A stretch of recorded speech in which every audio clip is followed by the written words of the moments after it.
ഇന്നത്തെ ദൈവവചനം യോഹന്നാൻ കാരാഗൃഹത്തിൽ വച്ച് ക്രിസ്തുവിൻ്റെ പ്രവർത്തനങ്ങളെക്കുറിച്ച് കേട്ട് ശിഷ്യന്മാരെ അയച്ച് അവനോട് ചോദിച്ചു, വരാനിരിക്കുന്നവൻ നീ തന്നെയോ, അതോ ഞങ്ങൾ വേറൊരുവനെ പ്രതീക്ഷിക്കണമോ?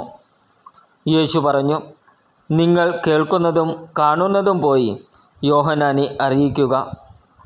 അന്ധന്മാർ കാഴ്ച പ്രാപിക്കുന്നു, മുടന്തന്മാർ നടക്കുന്നു, കുഷ്ഠരോഗികൾ ശുദ്ധരാക്കപ്പെടുന്നു, ബധിരർ കേൾക്കുന്നു, മരിച്ചവർ ഉയർപ്പിക്കപ്പെടുന്നു, ദരിദ്രരോട് സുവിശേഷം പ്രസംഗിക്കപ്പെടുന്നു. എന്നാൽ ഇടർച്ച തോന്നാത്തവൻ ഭാഗ്യവാൻ. നമ്മുടെ കർത്താവായ ഈശോ മിശിഹായ്ക്ക് സ്തുതി. വിചിന്തനം: വരാനിരിക്കുന്നവൻ നീ തന്നെയോ? ഈ ചോദ്യം ചോദിക്കുന്നവൻ ആരാണ് എന്നതാണ് കൂടുതൽ പ്രസക്തം.